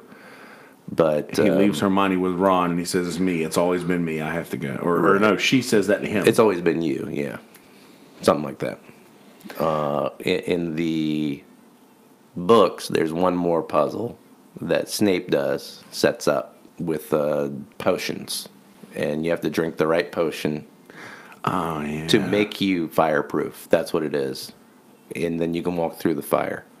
I forgot about that one. And that's Snape's contribution. Yeah. So Hermione figures it out because she's smart. But there's only enough potion for Harry to drink it, so he has to go through. Yeah. Because the other guy, because Snape's already taken half of his potion or whatever. And then when Harry goes through, he doesn't see Snape. He sees poor studying Professor Quirrell. Indeed, he does. Who, ironically enough, sheds his stutter. Yeah. At this point, who is no longer stuttering and sounds a lot like Professor Lupin. Actually, he sounds a lot like Professor Lupin when he's not doing the stuttery thing. Okay. And he sees him staring in the mirror. He's like, "This mirror gives me what I desire. I see myself holding the stone, but it's not here." Yeah. So, boy. Yes. Ask the boy. Yeah, ask the boy. And a voice appears of nowhere. Mm-hmm. So Harry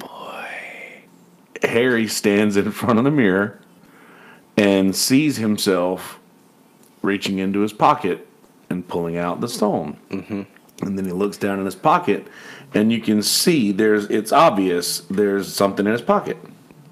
There's something in his pocket. Yeah, you can obviously see there's something in his pocket. And then Voldemort's like, "Is that the Sorcerer Stone in your pocket, or are you just happy to see me?" Yeah, it's just how it went.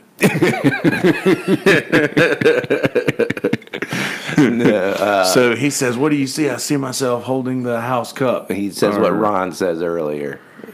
He gives Ron's spiel about like how he's a powerful, wizard. He's won the house cup. He's got the Quidditch cup. He's head boy, and then the voice is like, "Liar. He lies. He lies," because he's good at occlumency. Yeah, and he, which is mind reading. Yeah, and he sees that like he's got this thing in his pocket. He knows he has it, And then he says, "Let me talk to him." The voice says, "Let me talk to him," which Quirrell replies, "No, master, you're not strong enough." Yes, but he says, "I'm strong enough. I have strength enough for this." So he starts to unwrap this curious turban that he's been wearing the whole time as a British Caucasian, which he got supposedly from visiting Egypt or something. Yeah, he explains in the book. Yeah. So you finally, for the first time, get to see the face of Voldemort. Yep. Who is on the back of Quirrell's head. Yeah, and he's this gross. It's awful. Yeah. Doesn't really have a nose. Yeah. And him and Harry face off. What did he say to him? What does he say to him? Give me the stone. Is that what he says? Something like that, I'm sure. I don't know. He's like, "Oh, something that conveniently enough lies in your pocket." He knew he had it in his pocket. That's the last chapter, I think. The Man with Two Faces. The Man with Two Faces. Yep. Yes. So he says that I desire something that ever so conveniently lies within your pocket. So then Quirrell turns around and tries to grab Harry. Him. Yep. But when he grabs Harry, his hands start to disintegrate. Yeah, starts crumbling into ashes. What is this magic? Yep. And he comes after him even harder after that, I think. But Harry passes out. Well, no, Harry touches Quirrell. Harry grabs. Once he realizes, oh, it's my skin. Like this is what the deal is. So he grabs Professor Quirrell on the face. Mm-hmm. So his face just starts to turn into ash and just crumble down. Mm-hmm. And at this point, what is left of Voldemort's spirit floats up and flies through Harry, which knocks him out pretty much. Yep. So he's there, and there's just a ring of fire surrounding the room. And then the next scene is Harry waking up in the hospital wing. Yep. Who's the hospital lady? What's her name? Madame Pomfrey. Pomfrey. There you go. Yeah, so he wakes up in the hospital wing, and he's sitting next to Dumbledore and a bunch of empty candy wrappers and such. Ron's been eating all of his candy that's given to him by the admirers. Yeah. And Dumbledore explains to him about the Sorcerer's Stone and how, you did a very good job keeping this a secret, and we're going to be destroying it, and Nicholas Flamel will die, but he's made enough elixir to get all his affairs in order for him and his wife. Yeah. 666 years old, ladies and gentlemen. Was that? Ooh. Yep. Damn.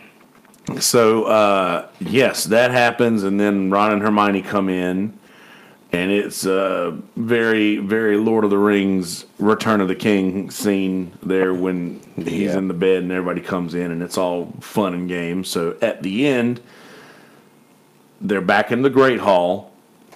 Yep. Where the house colors are all Slytherin. Because Slytherin has won the House Cup. Yep. It's all green. All the Slytherin people are pigging out. Yeah. And Dumbledore says, just quick point of order. Just some quick housekeeping points to award. Yep. And we forgot about Neville trying to stop him. Yes, Neville did stand up to them in the room. He says, "You guys are going to get get Gryffindor in trouble again." Yeah, because they've been sneaking around the place, getting caught, getting detention, getting in all sorts of trouble, and Hermione has to, "Neville, I'm so sorry, but Petrificus Totalis," and he just frees. Petrificus Totalis is a spell in which they will just fall flat. They can't move. They're paralyzed, just petrified. And anyway, yes, so he starts giving out some house points, and he's giving out house points for the best chess game ever take place. With a use to Hermione Jean Granger for intellect in a time of despair, or however he says it, I award blah blah blah points. Yeah, I to think Ronald. yeah. To Ronald Weasley for the best chess game this school has seen in some many years, however many points, and then to Harry James Potter for I don't know for whatever it was in blah blah blah however many points, and then that we're tied with Slytherin. So it says, and then finally, it takes a great deal of courage to stand up to your enemies, but even more to stand up to your friends. And he gives them one more point. Neville Longbottom. So all their points total to just go right above Slytherin. And that's the first time the Gryffindors won the House Cup in like years and years and years. Yeah. And they all erupt and everyone's fucking happy. Except for the Slytherin kids. Oh yeah, they're miserable. But in very, very important thing that we skipped over was that when you get to the Mirror of Erised and you see Quirrell instead of Snape, Harry's like, but Snape was, yes, Snape tried, yes, I was, it was, not Snape, I was trying to kill you, and I almost succeeded, even with Snape muttering his counter curses. So Harry's like, Snape tried to save me? Yes. So that immediately I was like, Snape's my boy. Yeah. In the first movie, he was my favorite character. After I realized that, I was like, he's too bad to really be bad. Yeah, and then he's talking to Dumbledore later about like Quirrell. He's like, Quirrell said Snape. He's like, Professor Snape. Yeah. Harry, you fucking professor. Stop calling him Snape. Stop being such a little dick. And he calls him Snape like the whole time. He barely ever calls him Professor Snape. Yeah. But yeah, like even moving forward to the sixth book, when the stuff with Snape happens, I'm like, I still don't think he's bad. Yeah, exactly. You know? Well, that's the whole thing. Like I trusted him because Sirius trusted him. Yeah. Or was it Lupin? It was Lupin. Lupin trusts him because Dumbledore trusts him. Yes, that's why I trusted him. I trust him because Dumbledore trusts him. Nobody can pull a wool over Dumbledore's eyes. Because Sirius and Snape were always at each other's. Yep, that's right. And that's right. And Harry even got even more pissed off at Snape later because Snape was goading him, and then because he was never supposed to leave the base, and he did and Harry thought he did because Snape was goading him and said, you useless, can't even leave without turning into a dog, or and he's like, well, he wouldn't have been there if Snape wouldn't have been such a dick. And true story. So after all of these things happen, Gryffindor has won the House Cup, so now you start to realize, oh shit, it's reaching the end now, and Harry's going to have to go back to his shitty parents, shitty guardians, aunt and uncle. Yeah, and after the whole thing is said and done, they're about to get back on the train to head home, and he sees Hagrid, and Hagrid looks at him and says, "I've got something for you." Or no, he pretty much gives him a hug, and he's like, if that cousin of yours starts to give you any trouble, then threaten him with a nice pair of ears to go with that tail.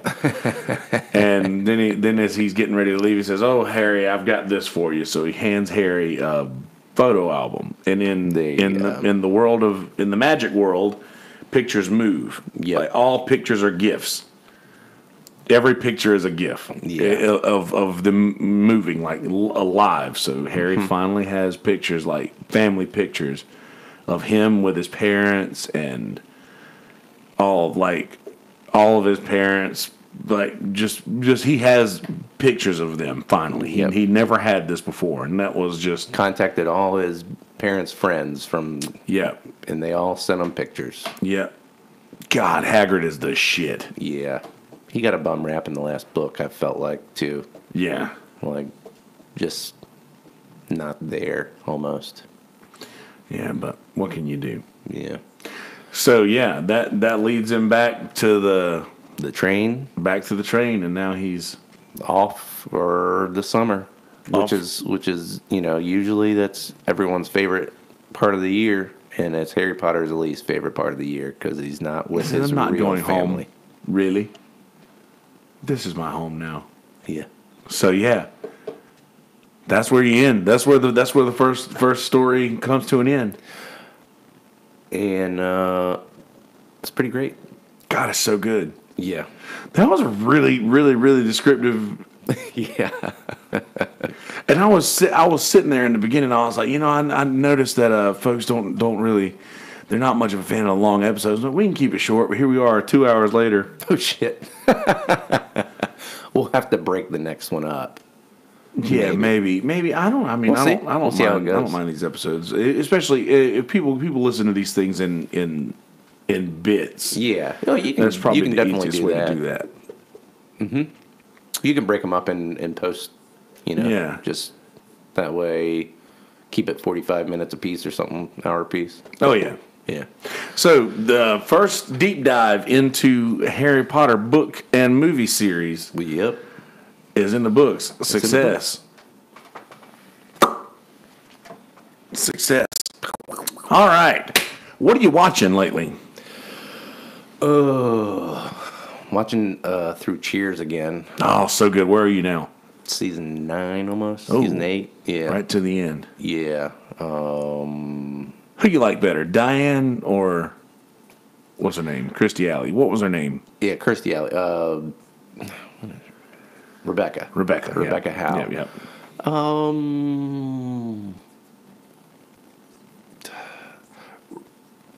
don't know. They're both kind of awful. Yeah. Because Diane gets so worked up and she's supposed to be. They did a good job with those characters. They really did. But how money obsessed Rebecca is. But they still kind of keep trying to do the Sam and Diane thing. I mean, there's a reason it's called a Sam and Diane situation, where will they, won't they? Before it was a Ross and Rachel, will they get back together or not? His little ditty about Sam and Diane. I like Diane just because she was the connection to Coach. Yeah. Because her and Coach had this relationship that not everybody else had. Except later on when Woody's on there and Coach's niece comes. And Diane's there and he's like, "Who are you?" And certainly Coach has mentioned me. He's like, I don't think so. Yeah. I realized too that they just Woody just took over Coach's role. Oh yeah, totally. Even the writing, you can tell this is written for Coach, and nobody better to do that than Woody. Absolutely, they were pen pals. God, it was so good. They just exchanged different kinds of pens. It was Coach's idea. Well, that makes sense. Oh yeah, well that makes sense. What else are you watching? Let's see. I just watched The Incredibles 2. Is that good? It was pretty good. I liked it. It made me laugh a couple times pretty hard. Okay. God, I haven't been watching too much lately. Started watching through New Girl again. Is that worth it? That's pretty funny. Yeah. It's pretty funny. Is that Zooey Deschanel? I love me some Zooey Deschanel. Yeah, you would like it. Oh, I know I would. Yeah. It didn't sell me at first, and I kind of kept watching, and I liked all the characters more, and I kind of like all it. It's good. I like it. It's good. I'll give it a shot. Yeah. I can't think. What have you been watching? Well, I've been watching Arrow. I'm finished with the first season of that today. I'll be finished with that today. I also started 30 Rock. Oh, yeah. I had never watched it before, but it's pretty good. I believe I'm going to have to get, forced through the first few episodes because it's kind of slow.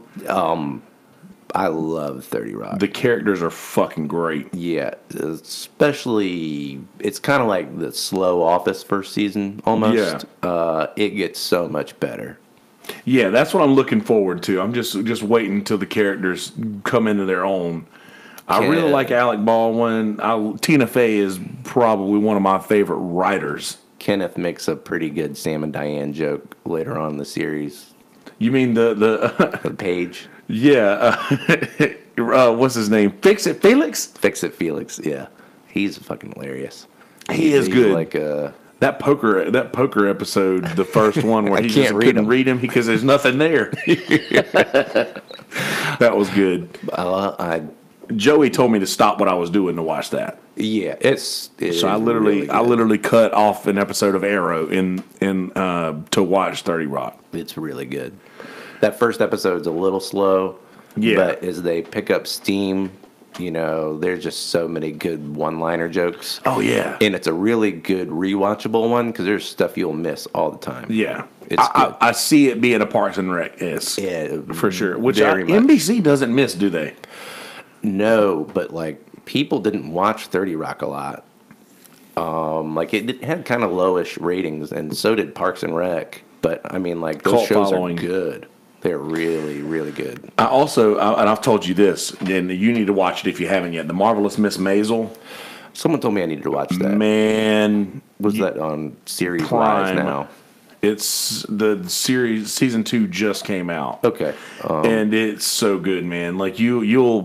You'll watch this episode. You'll watch episode after episode until you have to make yourself go to bed. It's so fucking good. Another good one in it. I got to watch the second season of it. It was The Expanse, which the third season is just moved over to Amazon. So, but it's like a deep sci-fi thing. But The it's Expanse. It's pretty good. It's about there's people on Mars and there's people on Earth. Okay. It's in the future, and then there's a belt in between that these people mine stuff. Yeah. But it's very realistic. Okay. But it was on Sci-Fi. Then Sci-Fi didn't have enough money to keep going with it, and Amazon was like, "It's a good show," so they picked it up. Yeah. I have watched probably 3 or 4 more episodes of X-Files. Yeah, oh God, I love X-Files. I gotta it's on Hulu, right? Yeah, I think I watched it either on Hulu or Prime. It may be on both. Okay, because it's not on Netflix. Yeah, it's not. Netflix is dropping shows. They're adding a lot of really good ones, though. Yeah, it's just I finished Kimmy Schmidt. I liked the ending. The ending was so much better than. I don't want them to ever do that again. To release half of a. I hate that. God, that was awful. Because I was so disappointed in the first 6, and I was disappointed in the first 6 of Arrested Development too. Which I haven't watched that yet. You got to watch that too. Really, really, really, really funny. I haven't watched that. Which will be even better when they come out with the next 6 for the final. Yeah. Just. The cast of that show is fucking great too. I don't mind releasing specials like Big Mouth released. Watch that. Is it good? Yeah, I haven't seen that. It was good, and it wasn't like a off and nowhere special. It was it just picked up basically where it was, and it's just an hour and a half. Really? Hour and 45 maybe. Wow. No. I think it's just 45 minutes. Yeah. It's 2 episodes, basically. Okay. And it picks up right where Connie gets with the little... Yeah. I can't remember their names. Me neither. Hormone monsters. Yeah. But then it's just Valentine's Day is when it happens. So it's just here's Valentine's Day. It's got a couple little musical numbers in there. It's pretty good. Now, have you watched F is for Family? Yeah, I love that show. Very good. I'm excited for the next season of that. They're already almost done. I follow them on Twitter, so they're almost done with another season already. Sweet. Yeah, that show. Or done writing at least. I follow the writers. That's good because that show, I love it. It reminds me of early Family Guy if it took place in the 70s or something. Yeah, it really does. The whole. I think they really capture what a family was like in those years. It's pretty spot on. And Bill Burr is just a genius. Yep. You know what? Maybe I like it because it's basically that 70s show, but it's a cartoon. And I miss that 70s show. Dude, he is 100% red, isn't he? Yeah, he's basically red. He's wearing the same shit Red wears, Yeah, he basically. is. But I mean, that's like kind of that's what Peter wears, Like too. if Red could cuss. Yeah. Yeah, that would be it. Yeah. Fucking morons. Yeah, because there's that one episode where he gets Hyde, like where they take Hyde in, and he's like, I can't do it. Like we don't have the money to do it. I'm working part time. We can't take him in. And then like Kitty looks at him and he's like, I guess we'll just have to send him to social services. And he's just like, mother, and he's just like beeping out a ton of stuff. And he's like, Steven, get your beep beep and the beep. Yeah. But yeah, because that show was pretty great until Foreman Eric had to leave the show. The last season's just garbage. Yeah, I watched maybe like the first 3 seasons and never went past that because I used to get called Fatso. Fatso? Like Fatso Burger? No, like I was a fat kid, so they call me Fatso. My name's Kelsey, so my brother started calling me Kelso. Oh. As a combination of Kelsey and Fatso. So that 70s show always just had that. Yeah. That memory tied to it. And I was like, man, that's a bummer. But yeah, anyway. What have you been listening to? Anything in particular? I have not been listening to a lot lately. I listen to a lot of talk stuff as always, right? Do you listen to talk stuff? You know, my talk stuff basically I just listen to NPR every day. I like that show 1A. It's pretty good.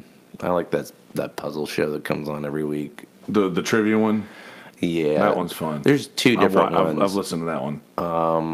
There's one with Ophira Eisenberg called Ask Me Another, I think.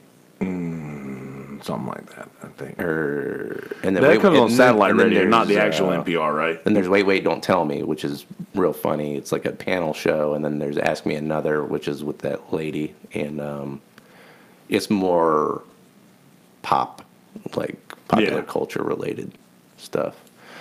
Have you eaten at this hibachi restaurant over here? Which one? Behind Carrabba's? No. Did you know there was one there? No. Yeah, apparently it's real good. Really? Will keeps telling me he's like, it's the best. We ate it 3 times this week. I'm like, oh shit. Oh, me and Will are we like the same things. Yeah. Food wise. Me and him had the conversation about how Kobe is the best one around. The one next to Bilo? It used to be next to Bilo, but now it is next to Driftwood's 707. Oh, okay. So it used to be the one that was over here when Bilo was still there, when the pig was still there, whatever it was. Oh, right there. Okay. It was right on the corner by like Half Shell. Where Luna is now. Yes. Yeah. That was pretty good. That was the best one. Well, they moved to 707 Driftwood, so it's the same people that are there. And I've been going there for years, since it was over here. So that's my favorite one. But, yeah. Is it like to go? Yeah. Is it like an express? Yeah, it's an express one. This one here behind Carrabba's? Ooh. Yeah. Interesting. Interessante. I'm gonna check it out right after this. I think that I might do that as well. Yeah. Yeah. All right. Well, that's all we got for you, ladies and gentlemen. This is a really good episode. I like the deep dive into it. We'll plan on doing this one. We'll do these once a month. Yeah, that sounds good. The next time I do want to get, if you want to be a part of it, I have to get Alicia. Yeah, absolutely. Alicia back on. I know I've been slack about messaging her and getting. I've got my calendar opened up right here. We can poke her about trivia too. Yeah, exactly. She's starting to do that now, right? Yep. So yeah, I'll message her and we'll start getting that going. But a lot of cool things are going to be coming. But I'm going to release this on the intro. YouTubers, hang tight real quick. I'll get you. You'll be able to get all the information I was just about to give for the intro. And audio people, have a good day. Bye, be good people. Be good people. In a world full of shitty people, don't be one of those people. Be a good person. Peace, bitches. Hang tight, YouTubers. Let's get a. Yeah, we're still going. Oh well. You got extra shit. You got extra shit, guys. Yeah, eat it. Eat it like a chocolate frog. Eat it like a chocolate frog. I was when I hit the space bar, it started something in iTunes because iTunes is what was open. So anyway, all right. Hey guys, how you living? Are you doing well? Good. Glad to hear that. So in this episode, me and brother Patrick Hanna here did a deep dive into the Sorcerer's Stone or Philosopher's Stone, depending on where you stand geographically.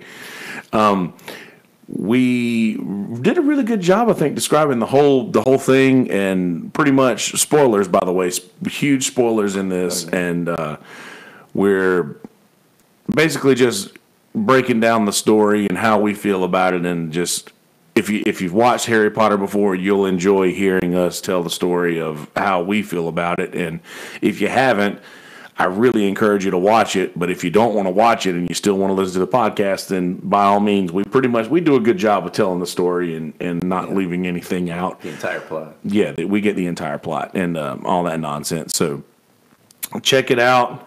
Please click subscribe on the YouTube page.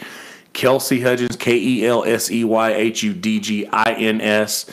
Click subscribe on YouTube. Please go to the Facebook page, MI Stuff Podcast on Facebook, and on Instagram at MI Stuff Podcast.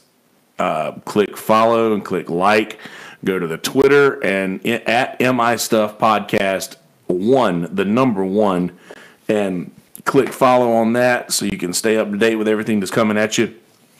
As far as episodes coming to you, we will be having Josh Gregory is going to be coming on the next couple of weeks. One of the guys that went to the high school that I graduated from, or went to the school that I graduated from. He was a bit younger than me. Matt Holtzclaw is going to be coming on. He's bringing a few people with him. He's got some things going on he wants to promote on the podcast. We'll be getting Jamie Deluxe is confirmed. Jamie Deluxe is going to be coming on the podcast to talk about all of the new things that's been going on as far as he's been gaining a lot of ground in the YouTube world and doing podcasts with a lot of high profile people, and I'm very lucky to have him on this podcast. So he's going to be doing that. I think that's all I've got on the books that's going to be coming around soon. Alicia Brown's going to be coming back. We're going to be talking to her soon.